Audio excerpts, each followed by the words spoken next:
بسم اللہ الرحمن الرحیم۔ آج سے ہم جن لیکچرز کا آغاز کر رہے ہیں ان کا تعلق جو ہے وہ انگلش کانسٹیٹیوشنل لاء سے ہے۔ تو چلیے پڑھتے ہیں کہ کانسٹیٹیوشن کسے کہتے ہیں، کانسٹیٹیوشنل لاء کسے کہتے ہیں، اسی طرح اس کے فنکشنز کیا ہے اور سیلینٹ فیچرز کیا ہے۔ کانسٹیٹیوشن یا آئین یہ ایک ایسا لفظ ہے جو آپ نے اپنی زندگی میں ایک بار تو ضرور ہی سنا ہوگا، لیکن اس کا مطلب کیا ہے؟ تو اس کی پراپر ڈیفینیشن کچھ یوں ہے: fundamental principles and established precedents through which a state or an organization is governed. اس ڈیفینیشن سے ہمیں تھوڑا بہت یہ اندازہ ہو جاتا ہے کہ کانسٹیٹیوشن کسے کہتے ہیں، یعنی آئین جو ہے اس میں وہ بنیادی قوانین ہوتے ہیں اور پریسیڈنٹس ہوتے ہیں جن کے ذریعے سے ایک ادارہ یا ایک کنٹری جو ہے وہ چلائی جاتی ہے۔ So basically constitution is the rule book of the state. اب اس سے یہ سوال پیدا ہوتا ہے کہ کانسٹیٹیوشنل لا کسے کہتے ہیں۔ تو کانسٹیٹیوشنل لا کی ڈیفینیشن کچھ اس طرح ہے: constitutional law is that part of the law which is related to the system of government of a country۔ یعنی کانسٹیٹیوشنل لا کے ذریعے سے جو سسٹم آف دی گورنمنٹ ہے، یعنی جو 3 پلرز آف دی اسٹیٹ ہے، لیجسلیچر، ایگزیکٹو اینڈ جوڈیشری، ان کا فریم ورک اور فنکشنز جو ہے وہ ہمیں کانسٹیٹیوشنل لا جو ہے پرووائڈ کرتا ہے۔ اسی کانسٹیٹیوشنل لا کو جو ہے فنڈامنٹل لا اور basic law of the state بھی کہا جاتا ہے۔ فنڈامنٹل لا تو اسے اس لیے کہا جاتا ہے کیونکہ جو entire legal structure of the state ہوتا ہے وہ اس کے مطابق ہوتا ہے، نہ کہ متصادم۔ اور بیسک لا تو اسے اس لیے کہا جاتا ہے کیونکہ یہ basic structure of the government ہے۔ جیسے کہ ہم نے ابھی پڑھا کہ 3 پلرز آف دی اسٹیٹ جو ہے یہ اس کے لیے ایک فریم ورک ہے اور یہ اس کے لیے فنکشنز جو ہے وہ پرووائڈ کرتے ہیں۔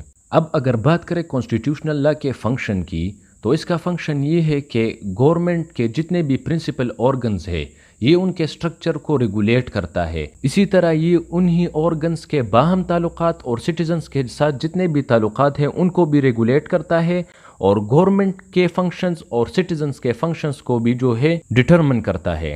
چونکہ ہم انگلش کانسٹیٹیوشنل لا پڑھ رہے ہیں تو ہمیں یو کے کانسٹیٹیوشن کے بارے میں جو ہے کچھ سیلینٹ فیچرز کے بارے میں پتہ ہونا چاہیے۔ So there are 3 main features of UK Constitution، جن میں سے سب سے پہلے ہے کہ یہ ایک انریٹن کانسٹیٹیوشن ہے۔ مطلب یہ کہ جتنے بھی قوانین ہیں وہ ایک سنگل ڈاکومنٹ میں ریٹن فارم میں موجود نہیں ہیں، اور بالکل اسی بنیاد پر جو ہے بہت سے فلاسفرز اور کانسٹیٹیوشن اسپیشلسٹس نے جو ہے یہ کہا ہے کہ UK کا کانسٹیٹیوشن نہیں ہے کیونکہ وہ ریٹن فارم میں ہی موجود نہیں۔ لیکن یہ بات ٹھیک نہیں ہے کہ UK کا کانسٹیٹیوشن نہیں ہے۔ اسی طرح یہ بھی کہنا بھی ٹھیک نہیں ہے کہ UK کانسٹیٹیوشن جو ہے وہ ان ریٹن کانسٹیٹیوشن ہے، بلکہ وہ ایک پارشلی کوڈیفائڈ اور پارشلی ریٹن کانسٹیٹیوشن ہے۔ اور ان کے کانسٹیٹیوشن کا جو حصہ کوڈیفائڈ نہیں ہے تو اس کی ریزن یہ ہے کہ وہ کسٹمز اور کنونشنز پر بیسڈ ہے، اور جو ان کے علاوہ ہے وہ جو ہے انہوں نے ریٹن فارم میں اسے کوڈیفائڈ کیا ہوا ہے۔ اسی طرح ایکٹس آف پارلیمنٹ بھی جو ہے وہ بھی UK کانسٹیٹیوشن کا حصہ ہے، جیسے کہ مثال کے طور پر سکسیشن آف کراؤن ایکٹ ہو گیا، پیٹیشن آف رائٹس یا بل آف رائٹس۔ اسی طرح جوڈیشل ڈیسیجنز بھی جو ہے اور میگنا کارٹا بھی جو ہے وہ بھی ان کے قانون اور آئین کا حصہ ہے۔ اور اس کا تعین کرنے کے لیے کہ یہ کانسٹیٹیوشن ہمارے پاس ریٹن فارم میں ہے یا ان ریٹن فارم میں ہے، ہمارے پاس 3 کویسچنز ہے جن کا آنسر اگر ہم دے سکتے ہیں تو وہ آئین جو ہے یا کانسٹیٹیوشن جو ہے وہ ریٹن فارم میں ہوگا، اور اگر ان 3 کویسچنز کا ہم آنسر نہیں دے سکتے تو وہ کانسٹیٹیوشن یا آئین جو ہے وہ ہمارے پاس ان ریٹن فارم میں ہوگا۔ وہ 3 کویسچنز جو ہے وہ یہ ہے: number 1، who made the constitution? Number 2، when was the constitution made؟ And number 3، how many articles are there in the constitution? تو اگر ان 3 سوالوں کے جوابات موجود ہیں تو وہ کانسٹیٹیوشن ریٹن فارم میں ہوگا، اور اگر ان 3 سوالات کے جوابات موجود نہیں ہے تو وہ کانسٹیٹیوشن ان ریٹن فارم میں ہوگا۔ انگلش کانسٹیٹیوشن یا UK کے کانسٹیٹیوشن کا سیکنڈ سیلینٹ فیچر جو ہے وہ کنونشنز ہے، یعنی ان کا کانسٹیٹیوشن جو ہے وہ بہت زیادہ کمپرائز ہے کنونشنز سے۔ لیکن یہ بات ذہن میں رکھے کہ کسٹمز اور کنونشنز میں ڈفرنس ہے۔ کسٹمز وہ ہوتے ہیں جن کو عام لوگ یا سٹیزنز جو ہے وہ فالو کرتے ہیں، لیکن جب ان کسٹمز کو اور ان ریٹن پریکٹسز کو وہ لوگ فالو کرے جن کے پاس سورن پاور ہو تو پھر یہ کنونشنز بن جاتی ہے، اور اس بیلیف کے ساتھ فالو کرے کہ یہ بائنڈنگ ہے ان پر۔ اب اس کو ایگزامپلز کے ذریعے سے سمجھنے کی کوشش کریں کہ کنونشن کیا ہوتا ہے۔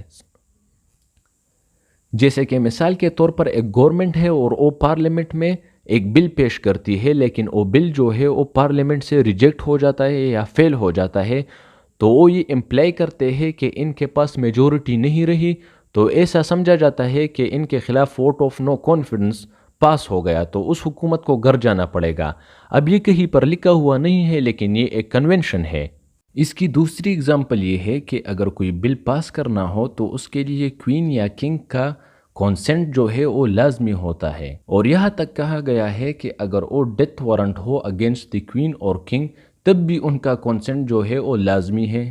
لیکن 1717 سے لے کر آج تک کوئی ایسا ایک بل بھی پیش نہیں ہوا پارلیمنٹ میں جسے کوئین نے جو ہے وہ ریجیکٹ کیا ہو۔ تیسرا اور آخری سیلینٹ فیچر انگلش کانسٹیٹیوشن کا جو ہے وہ فلیکسیبلٹی ہے۔ تو بیسیکلی جو ہے وہ کانسٹیٹیوشن یا تو فلیکسیبل ہوگا اور یا ریجڈ ہوگا۔